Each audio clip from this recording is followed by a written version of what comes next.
Son las 2 de la mañana. La casa está en silencio. No el silencio tranquilo de las noches que descansan. El otro silencio. El que pesa. Lucía está en su cama mirando el techo con los ojos bien abiertos. Está repasando.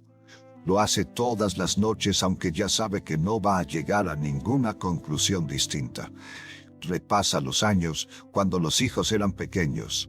Las mañanas que los llevó a misa, los rosarios que rezó junto a su cama cuando estaban enfermos, las veces que se quedó sin dormir ella para que ellos durmieran tranquilos. Y aún así, su hijo lleva 2 años con una frialdad que la lastima de una manera que no sabe explicarle a nadie. No la insulta, simplemente no la mira. Responde con monosílabos. Sale de la habitación cuando ella entra. Ella fue buena madre, lo sabe. No perfecta, ninguna madre es perfecta, pero buena, con todo lo que tenía. Y aún así, siente esta culpa que no se va.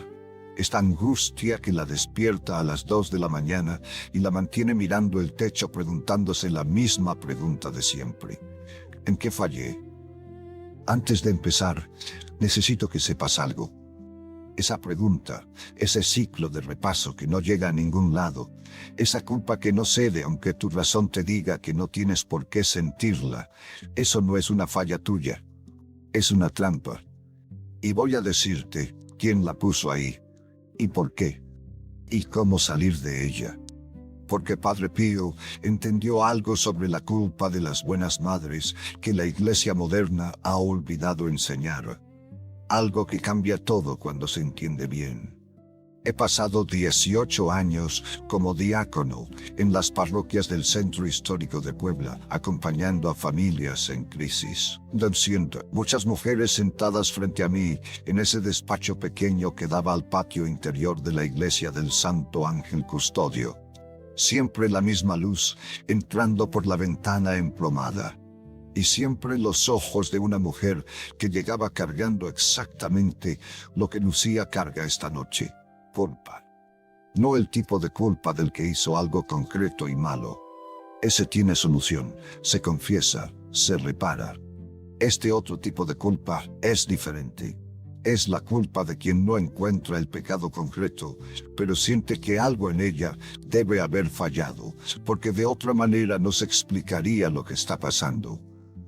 La culpa que dice, si todo esto está pasando, debe ser porque yo hice algo mal. Yo las escuchaba. Y después les hacía 3 preguntas. ¿Rezabas por tu hijo? Sí, siempre. ¿Lo llevaste a misa? Hasta que se fue de casa. ¿Lo amaste? Con todo lo que tenía. Silencio largo. Lo suficientemente largo para que las 3 respuestas quedaran en el aire. Y entonces les decía algo que ninguna esperaba escuchar. Entonces dime, ¿qué más hubiera hecho la Virgen María que tú no hayas hecho? Esa pregunta no la inventé yo. Fray Alessio Parente, que fue uno de los asistentes más cercanos de Padre Pío y documentó su vida con una precisión que pocos biógrafos han igualado, recoge en sus memorias algo que Padre Pío les decía a las madres que llegaban a él con hijos alejados. Los hijos son de Dios antes que de las madres. Reza, no te culpes. No lo decía para consolar. Lo decía porque conocía una verdad sobre la culpa materna que cambia todo. La culpa que paraliza a las buenas madres no viene de Dios. Eso es lo primero que necesitas entender esta noche. Padre Pío enseñaba algo sobre el combate espiritual que sus hijas espirituales guardaron durante décadas. Decía que el enemigo del alma tiene estrategias distintas para distintos tipos de personas. Para el pecador endurecido, le quita el remordimiento, para que siga en el pecado sin sentirlo. Para las almas santas, para las madres que rezaron y amaron y dieron todo lo que tenían, usa exactamente lo contrario. Las llena de remordimiento sin causa. ¿Por qué?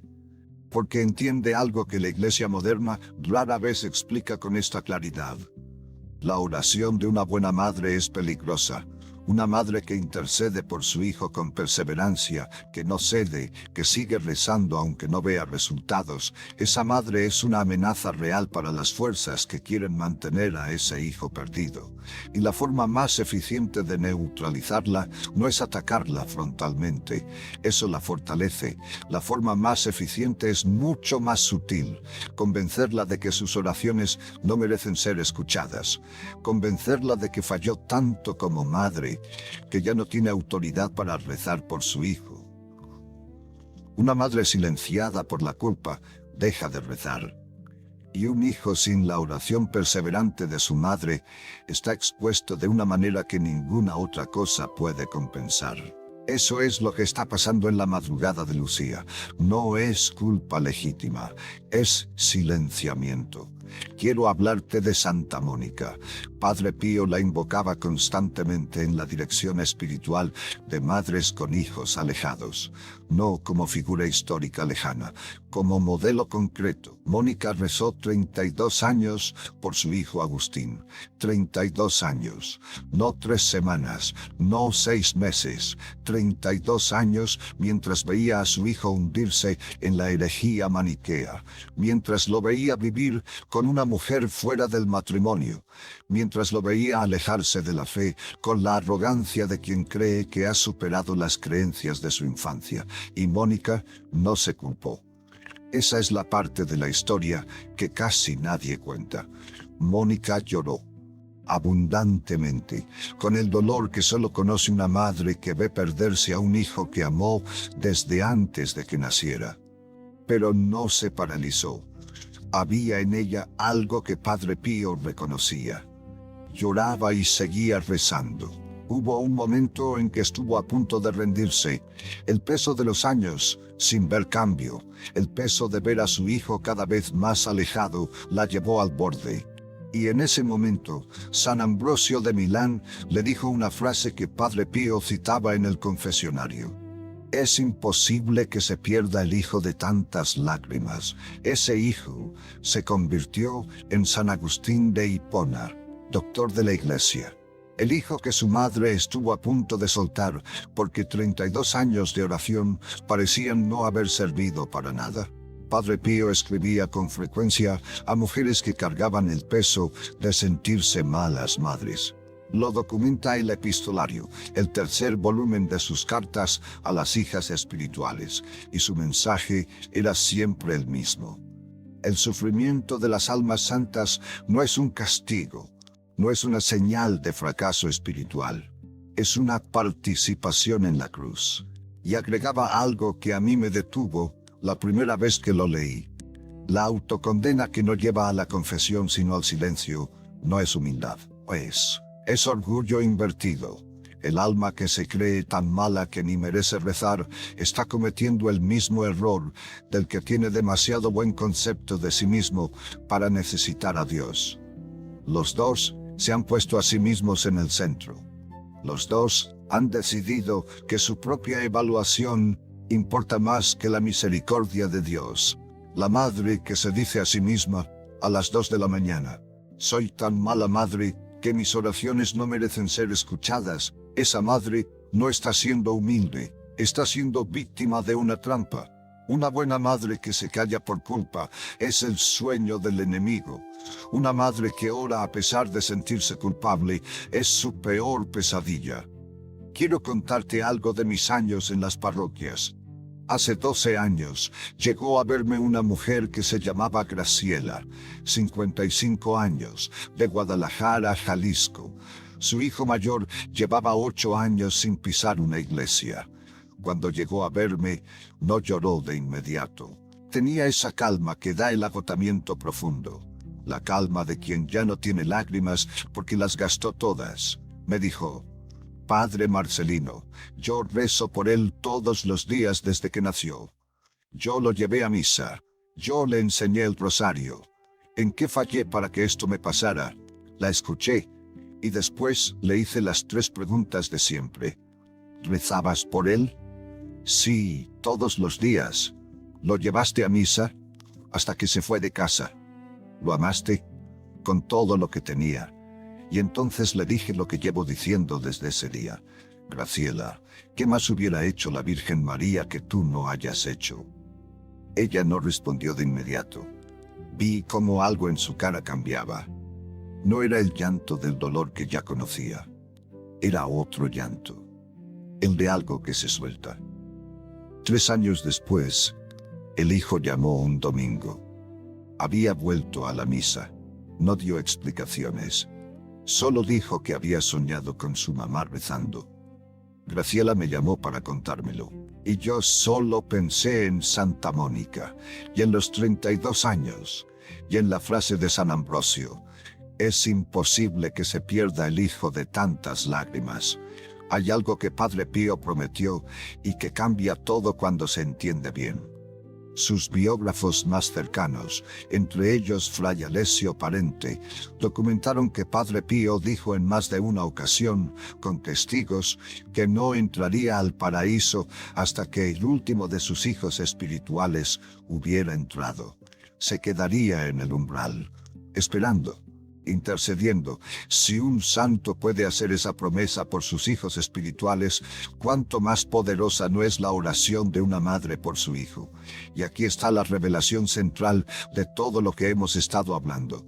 La culpa que te mantiene despierta a las 2 de la mañana no es evidencia de que fallaste, es evidencia de que el enemigo te teme. No te perseguiría si no representaras un peligro. El que no ora no recibe ataques. El que ya fue silenciado no necesita ser silenciado de nuevo. La culpa demoníaca no se instala en las madres que ya se rindieron. No tiene sentido. Ya no hay nada que silenciar. Se instala en las que todavía pueden hacer daño, las que todavía oran, las que todavía creen, las que todavía no han soltado a su hijo. Si estás cargando esa angustia esta noche, eso no es la prueba de tu fracaso. Es la prueba de que el demonio te teme. Ahora viene lo que quiero que hagas. Esta noche, la oración que voy a darte está basada en 2 tradiciones que Padre Pío unió en su dirección espiritual, el modelo de Santa Mónica y la doctrina del sufrimiento ofrecido. Tiene 3 pasos, los 2 primeros esta noche, el tercero durante 9 noches seguidas. El primer paso se llama el reconocimiento honesto. Di en voz baja, en el silencio de esa habitación: Señor, hice lo que pude con lo que tuve. No fui perfecta, pero te amé a ti y amé a mis hijos. Hoy te entrego lo que no pude dar y te pido perdón por lo que pude haber hecho mejor. Solo eso, sin listado de fallas, sin repaso de lo que salió mal. La oración que empieza con la verdad dicha, honestamente llega más lejos que 1000 oraciones perfectamente formuladas que empiezan con lo que quisiéramos que fuera verdad. El segundo paso es soltar la culpa como acto de voluntad, no como sentimiento, como decisión. La culpa demoníaca no desaparece cuando esperamos que nos deje de doler, desaparece cuando decidimos soltarla. Di esto con el nombre de tu hijo donde corresponde. Padre Pío, tú que prometiste no entrar al paraíso sin tus hijos espirituales, hoy te confío a mi hijo. Yo suelo cargar esta culpa como si fuera mía.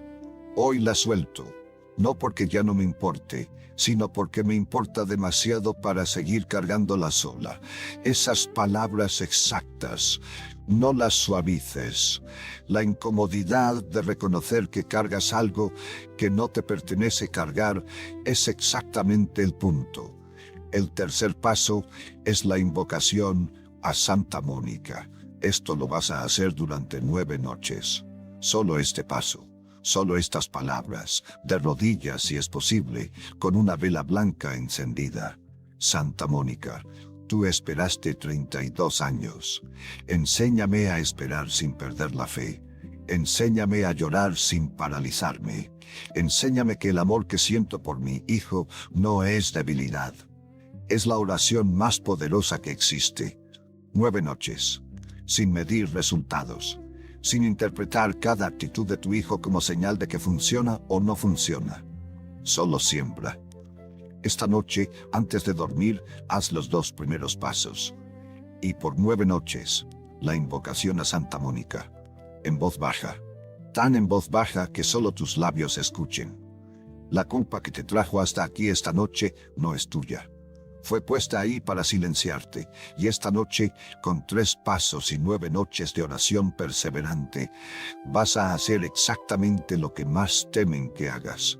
Seguir orando, seguir amando, seguir siendo la madre que siempre fuiste, la que reza aunque no vea resultados, la que no se rinde porque sabe, en el lugar donde se saben las cosas que importan, que el hijo de tantas lágrimas no puede perderse. Mientras ella reza esta noche, Padre Pío no deja de interceder. Que Padre Pío proteja tu hogar esta noche, y que el silencio de esta madrugada no sea el silencio de la derrota, sino el silencio donde la oración trabaja en el plano que los ojos no alcanzan a ver. Cuídate.